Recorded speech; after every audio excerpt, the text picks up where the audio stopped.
All right, friends, as building performance standards and their various requirements come online and the deadlines either pass or creep closer, I've been getting a lot of requests for information for basically how to build or structure a lease that supports compliance with building performance standards, how to manage the different risks, and how to think about the documents that govern that owner-tenant relationship. So put together this little presentation to kind of help give some more specific examples, some more information, etc. So hopefully it's helpful. Before we dive in, quick disclaimer, it's important that I make sure folks who watch this video know that this is for educational and informational purposes only. This is not legal advice. If you're looking for legal advice, please feel free to reach out and we can determine if I can actually help you with your specific legal issue. This is just general education. These are really broad examples. Obviously, every tenant, owner, building, and lease are different. And so I'm only giving really general kind of examples and information here. BPS laws are also different. There's a lot of nuance to these conversations. So part of a lawyer's job is to educate the public on the laws. And so that's what I do with these type of webinars. I also help clients as their lawyer, and we have to go through a couple channels to do that. So feel free to reach out through our website, where I have my contact information at the end. If you have specific questions or are looking for a lawyer to help you with BPS compliance or revising your leases, and we can do that. But right now, let's just jump into sort of the educational, informational part of all of this and help folks better understand BPS laws and how leases, as the contract that governs the landlord-tenant relationship, play a role in all of that. So first, we sort of have to set the context, right? What is a building performance standard? What are the elements of building performance standard so that we can think about what do we need to include in that contract, that lease, in order to manage those different requirements. So this sort of high-level bullet point comes from our friends at the Institute for Market Transformation. They do a lot of work on building performance standards, model lease language, et cetera. And I have included a link to their website below. So elements of a building performance standard, existing buildings, specific deadlines, outcome-based, whole building performance. There are consequences for noncompliance, and they require continued improvement, basically. The requirements are going to get more and more stringent as time moves on. So if we think about and kind of keep these elements in mind, we can think about how we would structure a lease to help support compliance with these elements. I think the outcome-based and whole building performance tend to be two of the most challenging, but we'll get to that in a second. So as I mentioned, so how do BPS requirements really translate to leases? And again, if we kind of focus on these elements, we can think about how they really balance out to a lease. I've used this graphic before in a couple of presentations. Folks kind of tend to like it. I'll break this down in a different way in a minute. But if you sort of in that darker green square have sort of BPS requirements and then lease requirements in lighter green, we've got those performance requirements. Some of the lease-related issues might be things like energy budget, sub-metering, use of premises. I'm going to talk about all of these. This is just a different way to think about it. And then there may be capital improvements required for compliance for buildings that need that in order to comply. Cost recovery clauses are key. And then other compliance-related issues, penalties. I get asked about this a ton. I'm actually, I link a YouTube video because I've done a lot of talking about this because it's by far the most common question I get. Data transparency, different types of default, access to mechanical systems, etc.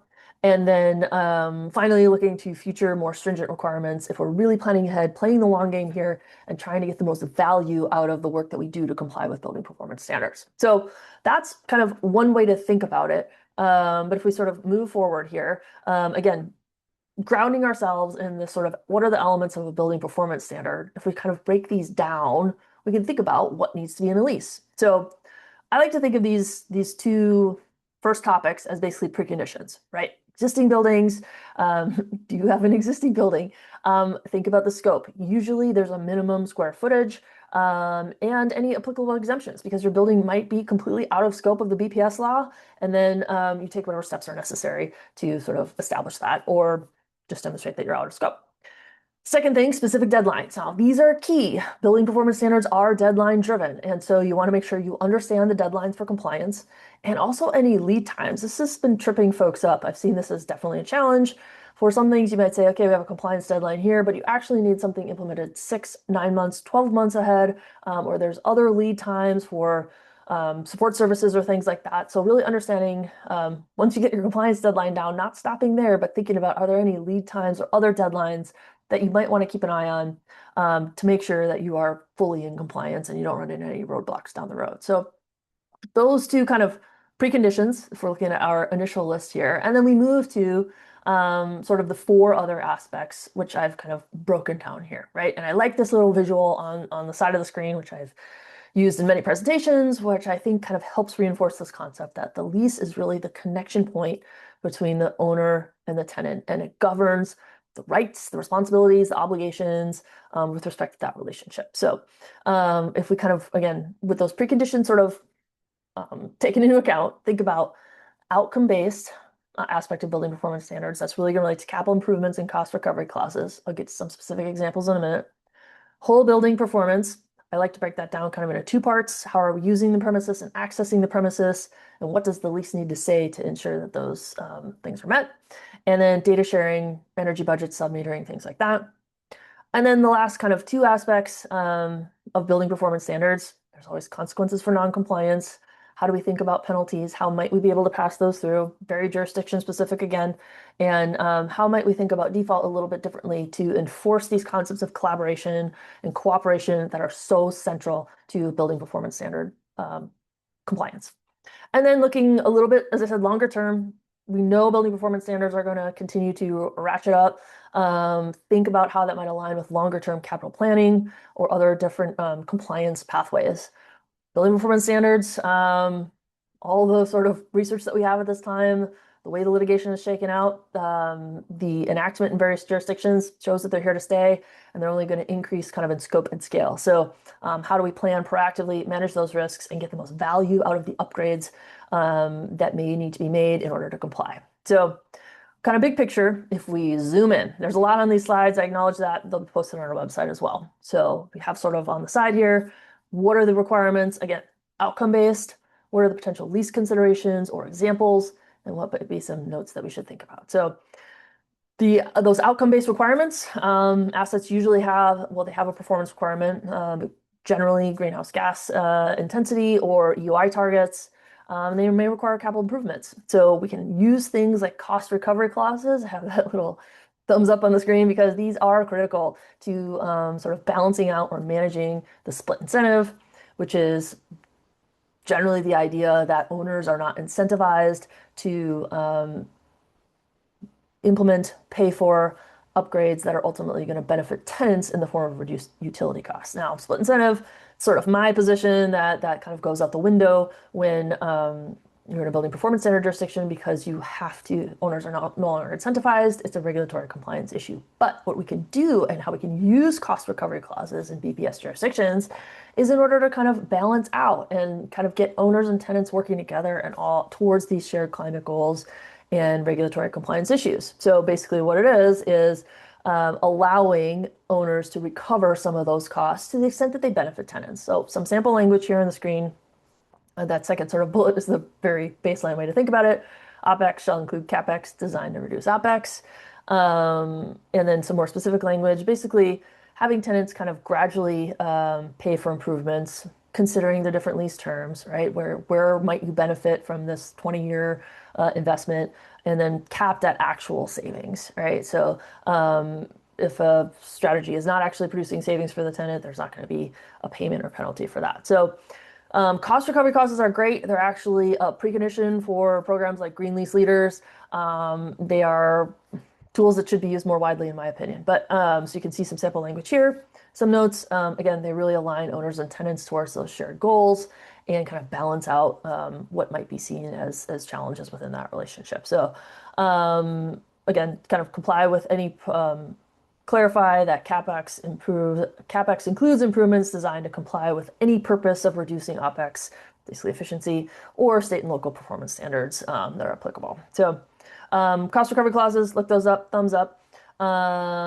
If we look to the next sort of aspect, remember the checkpoint bullet points I had, whole building performance, thinking about the premises, the use, and owner access to the space and the equipment. So there's a lot in here, but some ways to sort of break it down. Again, assets have to meet those performance requirements. So how are we going to do that? It's really critical. This is true of all leases, but particularly here, to define the premises, right? What actually is the space, particularly if we're going to use that as the basis for setting an energy budget, which we'll get to in a minute. Owners might need to, we're going to want to clearly define how the tenant can use that space or premises, and potentially with respect to setting energy budgets, right? So, and the owners may have to actually limit how tenants can use that space with respect to how much utility usage is associated with that, right? So clearly defining the premises, clearly defining how they can use that space, and potentially limited tenant use of the space. And that's going to be kind of a touchy or tricky subject, but that might be what we have to do in some circumstances. We'll get to some carve outs that can make that feel a little less challenging in a minute. So the other one that's coming up, particularly here in Washington State, is increased owner access, reserving that right in a lease to access the premises for inspections, repairs, testing, any of the documentation that needs to be completed to demonstrate compliance with building performance standards. We really want to make sure, again, the challenge that's coming up is sometimes actually tenant-owned or operated equipment falls within the scope of building performance standards for which owners are ultimately liable for compliance. So the lease is the document. We're going to sort of reserve the right as an owner to access that equipment. And this also, I think, will be a little bit challenging for folks, potentially limit its use or dictate when repairs and upgrades are made. These are going to be challenging issues. They're very fact specific, but things to be aware of. Again, just highlighting potential issues that may come up. So some sample language in this middle section here. As always, clearly defining the premises, the square footage, what can the tenant use the premises for. May need some carve outs of owner can reserve the ability to reasonably limit resource intensive activities, place certain limits on tenants' use, being clear that they're only to correct compliance issues and any restrictions cannot significantly impact tenants' business operations. Whatever we have to do to sort of make sure that owners have some recourse if there's challenges with tenant use, while also allowing tenants to use the space. Understand there's a lot of vacant space. It can be challenging right now to set restrictions on tenants. Balance that out with the potential fines associated with building performance standards. And then sort of that last language here, again, getting to the example I gave of owner access to, if you are using sub-meters, energy budgets, things like that, access equipment, understand it, potentially manage how it's operated or maintained, which really fact specific there, but something to be aware of. This is coming up, particularly here in Washington State. So a couple notes, use restrictions and the energy budgets should really account for tenants' business type. We've seen some, okay, well, we're just going to use square footage as a benchmark. Recommend sort of moving away from that and at least considering how tenants are going to be using the space given their business. As I mentioned, some BPS laws require owners to account for equipment owned or operated by tenants. This could be things like large refrigeration units, water heaters. Example that's often given is like commercial kitchens that are actually in the tenant space, but the equipment that's in there is large enough to fall under the scope of a building performance standard. Things that need to be identified, maintained, listed on things like O&M plans, things like that. And use restrictions, which we're all going to have to learn about together, but those might need to become more commonplace as building performance standards get more aggressive over time. So moving on to our next example here, again, we talked about data sharing, energy budgets. Data sharing has been an issue for quite some time, but we always want to be kind of transparent, have reciprocal data sharing, not only for BPS compliance, but also for climate reporting or other corporate goals. Corporate tenants may need whole building data, for example, for their climate reporting. Allow for some flexibility over the course of 12 months. Again, this performance-based standard, you may have geographic related conditions, spring, summer. There may be different utility considerations at different times of the year. This often comes up with things like living buildings or other certifications that have similar performance requirements like building performance standards. So the need to have some flexibility if you're setting an energy budget over a 12-month span. Owners may want or need to set energy budgets. We have some examples of that on our website as well. And also thinking about data sharing, ownership, and access to data at sale or turnover. This has been a challenge I've heard a lot about with owners not having access to utility data, Energy Star information, things like that when they purchase a new asset. So thinking ahead, keeping those considerations in mind. Again, in this sort of middle column, some sample language. Again, this comes from Green Lease Leaders, their landlord reference guide. Lots of reference guides and sample language available on IMT's website. But again, sort of with respect to data sharing, rather shall provide tenant with building's Energy Star score. And to the extent tenant receives data, they will provide that to owner. Something that I like to remind folks to keep in mind is limiting the use of data and being transparent with what entities tenant data, for example, will be shared with. So if you're an owner, you're going to share tenant data with third-party certification entity, making that clear. If you're going to share it with the utility because you have to, making that clear as well. Just being transparent about where data is going and taking reasonable steps to maintain confidentiality. Thinking ahead also about sub-metering or other maintenance costs when we're kind of using these new tools to make sure that we're getting good data on utility usage and perhaps limiting or budgeting that utility usage. So lots of good examples here. Again, an energy budget, sort of the second example in that middle column. Landlord provide tenant with a calculation of allowable energy consumption. In this example, they also set a penalty if the tenant goes over that consumption. We'll talk about penalties in a minute. Got lots of videos on our website as well. But we're thinking about data sharing. Again, the key here is transparent, goes both ways, and taking some reasonable steps to maintain confidentiality. Tenants may be sensitive about their utility usage being shared, and so owners need to be receptive to that and take reasonable steps to sort of help manage those concerns. For example, it could disclose locations of servers, business hours, things like that, that tenants might consider for a variety of reasons confidential. So lots of ways to work together and sort of manage those data sharing concerns. All right, one more before we get into big picture. Penalties, everyone wants to know about it. The penalty schemes and abilities vary greatly by state. I have a video on Washington State and Seattle examples, which I've linked to the YouTube there because I get asked about it so much. But we do want to address penalties and leases. It could be a potentially large number, and to the extent that we can, want to at least address that. Again, BPS laws vary significantly. Some states like Washington, you actually cannot pass penalties through to tenants. There may be ways to talk about or think about leases, penalties versus compliance fees. Language may matter in the jurisdiction that you're in. Again, this is one of those places where the laws do vary significantly. But to the extent that we can create some certainty and manage risk and improve and support collaboration, address it in a lease if you can. Parties may also want sort of a softer default option.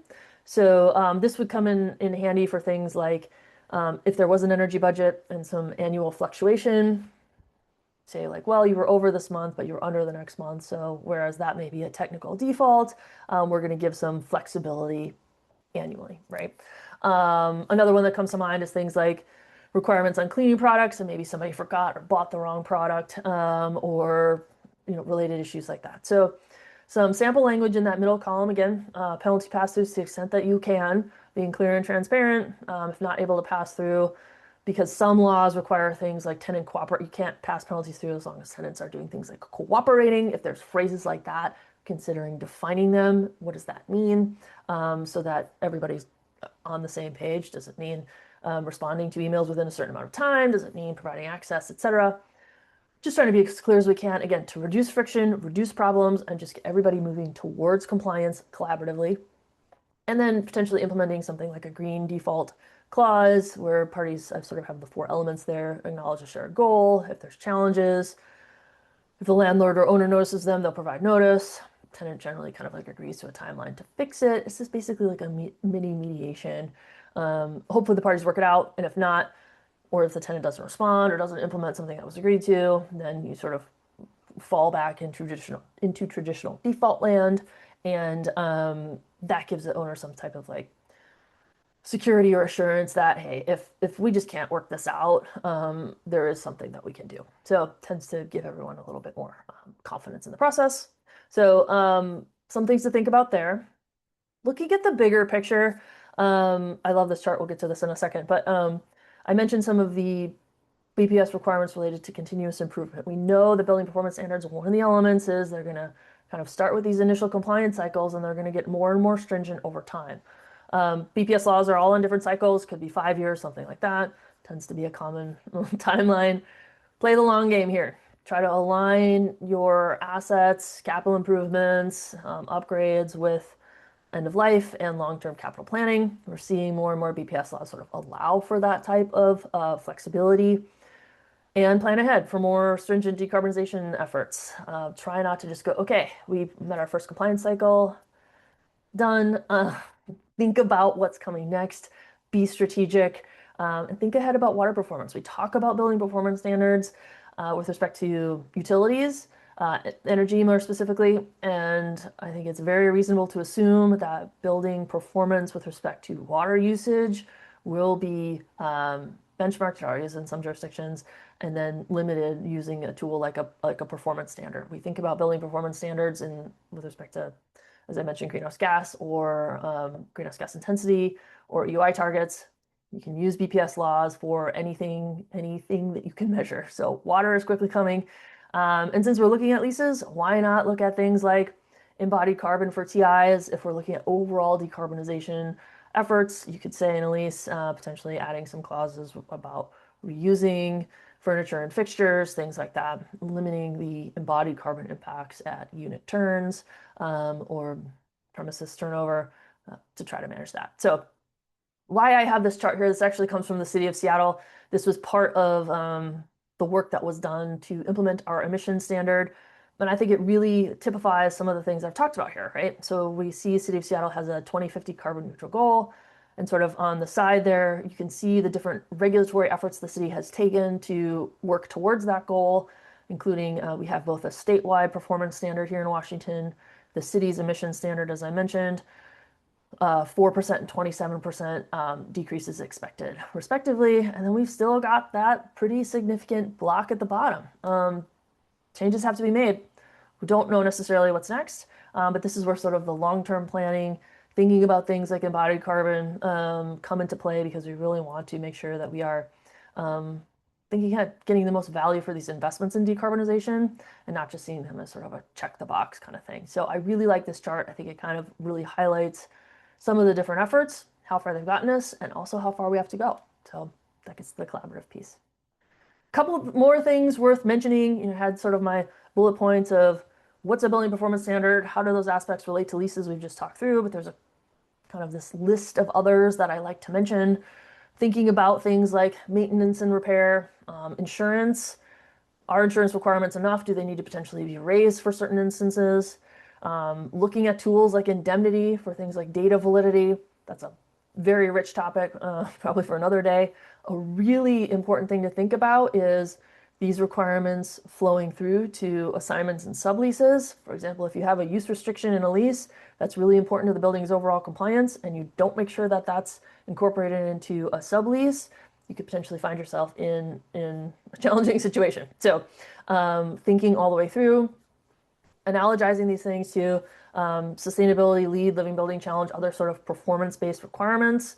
LEED version 5, for example, has in the BD&C corn shell a specific credit with respect to up to 6 points for green leases. So we're seeing LEED version 5, for example, really acknowledge the importance of green leases, particularly for continuous operations and maintenance of buildings.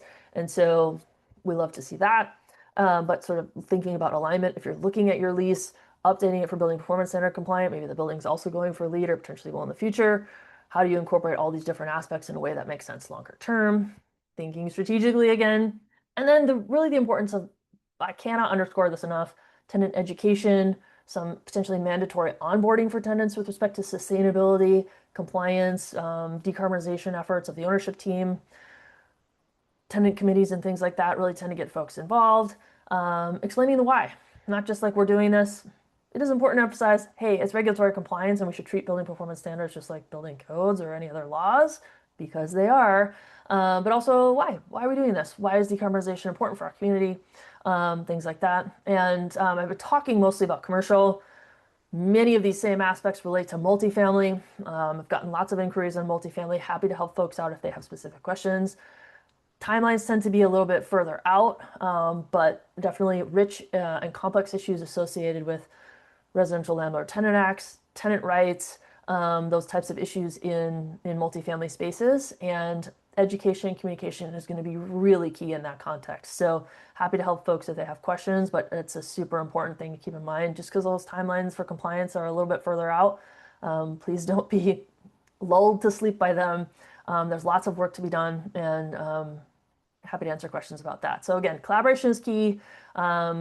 Tenant education and ownership of sustainability is super important. Thinking about alignment with other things like LEED version 5. And then we help clients navigate all these issues. So BPS compliance support, if you have questions about these types of issues, looking at leases, auditing leases to kind of see where are the potential sticky spots. If you want to update lease templates, consider how they would apply, these kind of strategies would apply across the portfolio. Also have opportunities to kind of like be on call for questions for clients, things like that. Obviously, this is all client specific. So if you have questions, you're curious about getting support, please reach out. My email is here and also on the last slide. Climate work is all we do, so we really focus on this specific area. Again, Climate Line Law, my firm. Happy to help folks with questions. Hopefully that was helpful. I'll throw this disclaimer up here again one more time.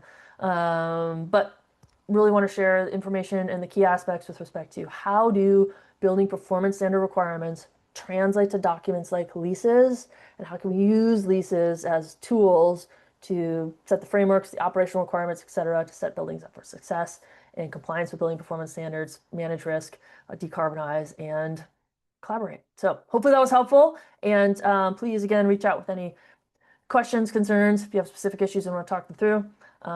Thanks for listening.